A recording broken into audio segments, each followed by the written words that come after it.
Hey, blue collar DIY nation, welcome back to another episode. In this video, I'm going to show you how to install batt insulation in walls. But before I get started, I'm doing this at my off-grid cabin, and I have another channel. And for those of you who are interested in homesteading or living off-grid, or I'm going to be having some solar videos come up, you might want to go over and subscribe to my other channel, and that's oneacrehomesteader.com, and I'll have the links down in the description as well as you can see it here. It's basically I cover my life living off grid at my cabin. My other channel, I have another one. It started out as a cooking channel, but now I've just started, I'm about a week or so into the carnivore diet, because most of y'all know I'm a pretty big guy. You can tell that from the video. So I started the carnivore diet, and I had to change the way I eat. So I'll have a lot of the recipes for the carnivore diet, because just eating meat can, believe it or not, it can get old. So anyway, if y'all want something a little different, check out manfood.net. That's my cooking channel. And my off-grid homesteading channel is 1 Acre Homestead. So now, having said that, let's get started with installing batt insulation in walls. Alrighty, today I'm going to show you how to install insulation, batt insulation, into your house. And before you get started, here are some things you're going to need. You're going to need a utility knife. You can use the $2 kind like here from Walmart, or you can use a $20 Milwaukee one like I have, and seem to leave it at the previous jobs all the time. So you have to stop at Walmart and buy a $2 one. N95 mask. This is not really an N95, but it looks like an N95. You get the point. You're going to need a slap stapler. You don't have to use a slap stapler. You can use the kind with a hand, the type you squeeze. But if you're doing much insulation, that's going to get old real quick. You're going to need tape measure. You need some staples. I use 5/16. It doesn't take a lot of staple to hold the flanges of insulation. So if I forgot anything, I'll put it down in the description. I'll put a link to these where you can find these. Also, if you can't find them in your area. So let's go inside, and I'll show you how to put up some insulation. Now, before you get started, there's a couple things you need to really pay attention to. You need to know what kind of insulation you need. These studs are 16 inches on center, so you will need batts that are 15 inches wide. Hold on, I'll show you.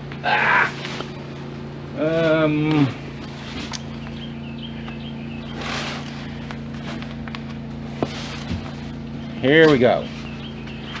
For 2x4 walls, it's 3.5 inches thick, which means it will fill up the width, because the 2x4 is 3.5 inches. It's 15 inches wide. That's usually around 15 inches right there, and 94 inches long, which means just shy of 8 feet. Now, this wall is not a true 8-foot wall. It's 7'9". So, and these are not full width bays. See, that's only 10. Let me go over here and show you a full. I think this one is. No, that one's a little short too. That one's only just but 13.5. Wow, I got enough stuff in the way. You also may need a ladder. If you are dealing with 8-foot walls and you're short, you're going to need a step ladder or a step stool. So let me see about this one under the. Oops, sorry guys. I got a selfie stick. My tripod died on me. Now that's 17. But you get the idea. You want your batts roughly, well, let's just measure this one. This went in there so sweet. See, this is a basically 16 inches on center. You can see 15 inches is where your insulation will be. Now, if you're putting insulation in the ceiling, attics, in your rafter bays, you need to know how far apart your rafters are. As you can see, these are much wider than 16 inches. These are 24 inches. So you'll have to have some batts that are 24 inches wide. These are 8 foot long, 3.5 inch thick. Now this is R11, and I had to go R11 because they didn't have the R13, which I'll only be insulating using this in this little 18-inch space right here. So it's not going to make that big a difference, if any. Now, here's what I'll be using for, oops, sorry, I got some crap hanging down.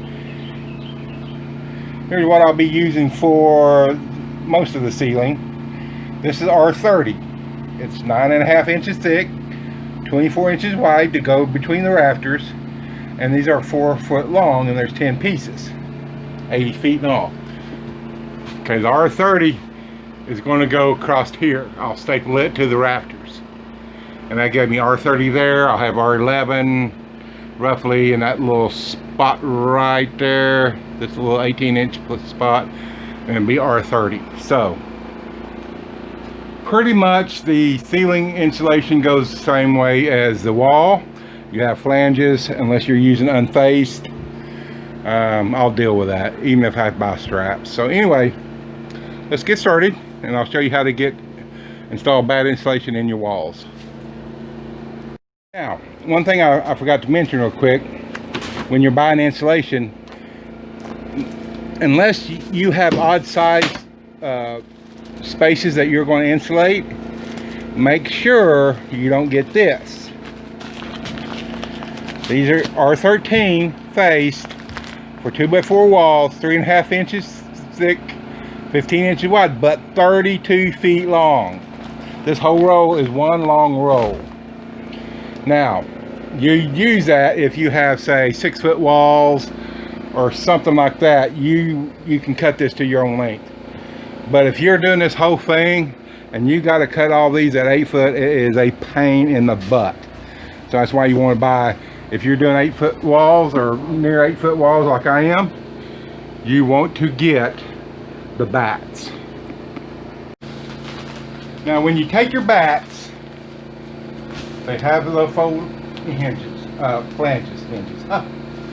Okay, one thing you do not want to do with your fiberglass insulation is compacted, because when insulation is compacted, it loses R value, loses its effectiveness. So, okay, I can already hear some of you asking why, when I told you earlier, don't compress your insulation, you're wondering why that is. Okay, this is R13. You can see where I hadn't compressed it. It's about 3.5 inches. Okay, now fiberglass batt insulation, or even blown in, has all these little air, millions and millions of glass fibers trap air in the insulation, and that's what insulates. The fiberglass doesn't really do it. It's the dead airspace inside the fiberglass batts, or blown in, whatever you're using. It just traps so much air. Dead airspace is an excellent insulator. So when you compress this, if you compress this down, there's no place for air, this fiberglass batt, to hold air. So you lose R value, and it becomes less effective. And that's why you don't want to shove your insulation in there, flatten you. If you see an insulation installer doing that, that he doesn't give a damn or doesn't know. But you don't compress your batt insulation, because all that good stuff right there has gazillions of fibers that hold air pockets, and that's what will insulate. And that's why when this stuff gets wet, if you ever seen wet insulation, it's so compressed, it's worthless. Throw it away. So just FYI, that's why you don't want to compress your fiberglass insulation. You're going to take your batt, You're going to place it in the bay. Now I like to make sure it's all the way to the top. But, you know, kind of, I might lightly scrunch it up there. Make sure my flanges are out over the studs. Make sure my insulation is, all of it is in. I'm not going to smash it in there. You'll see some installers do that because they don't care. They don't have to live there and pay these utility bills. So, all the way top. I'm going to hit my flanges once. Check my insulation again.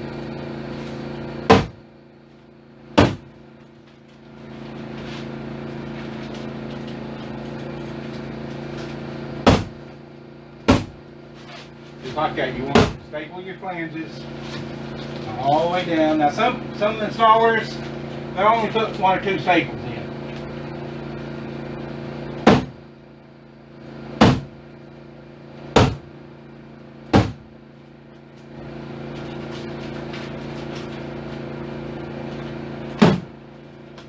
Now I will have to come back obviously and cut this off at the floor, and that's fine.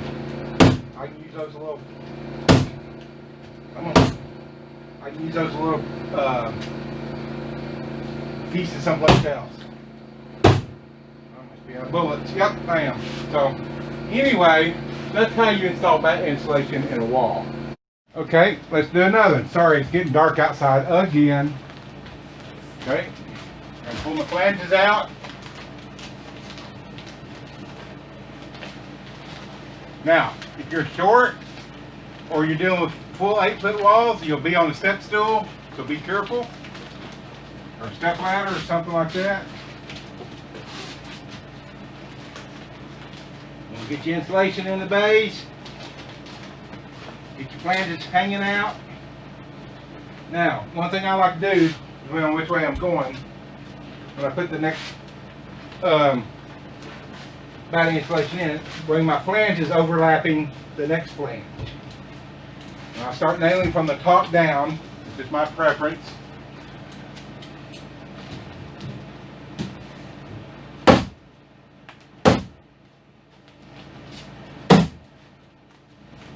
I like to overlap the next one.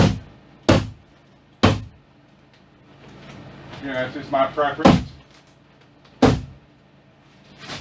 Some people say, oh, you put too many staples in there. Well, I'm also the one that will be putting the wall covering up. And the thing I hate the most is when you're trying to get a sheet of wall insulation in, or wall covering in, like sheetrock or something, where the insulation fall on you. Now you're battling 2 things.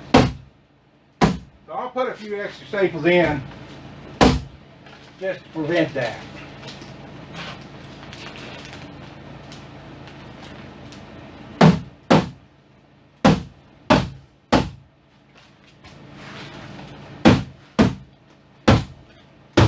I'm not the fastest installer.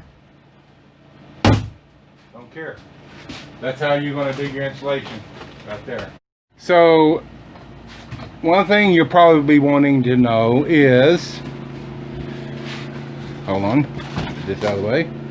What do you do about rafter bays that are less than 16 inches wide? You don't want to cram your batt insulation in there because, like I said earlier, you'll lose your R value. So what you'll do is take your tape measure, measure that opening. We got 10.5 by, I think it was 7'6", something like that. Excuse me. So, excuse me again. What we're going to do is we're going to cut our batt insulation 1 inch larger than what we need. So we needed 10.5 there. I will cut one 11.5, and if it's 7'6", I will cut 7'7", and that is so you have a place. There's two things. One is make sure you have enough insulation to snugly go in there. Second is make sure you have craft paper to staple. So let me show you what that's going to look like. Here, now let me show you how I like to cut these. I think it's quicker. Is it better? I don't know, I prefer it, but let me show you how I do it.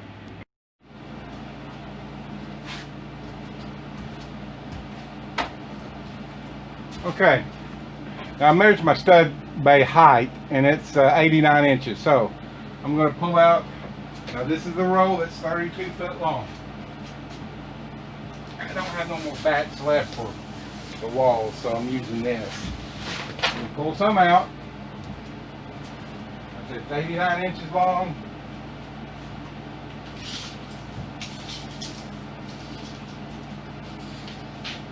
So I'll measure it 90. Make a little mark. Cut it off at 90 inches.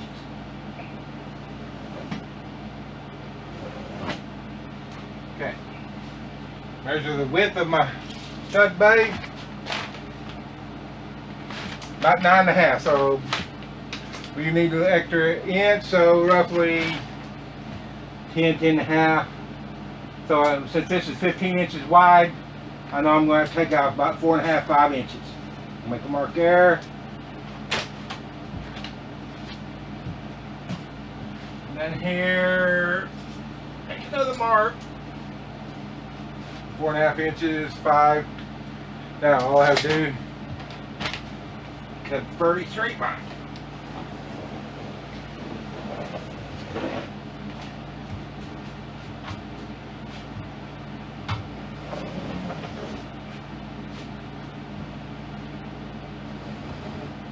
And I know some of you are going to go, oh, you're stepping on it. Doesn't hurt it a bit. In fact, it helps keep it compressed while you cut it.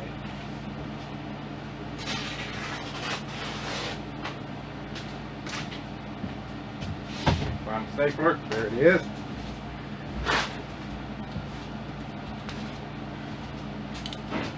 That's all there is to it. This piece will fit just right in this stud bay.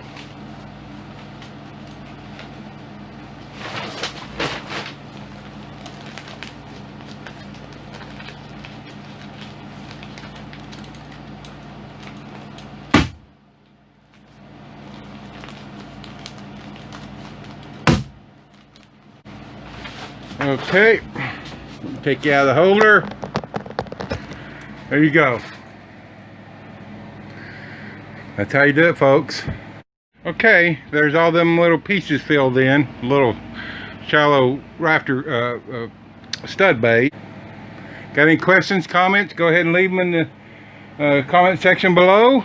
And this is how you install Batt insulation in walls.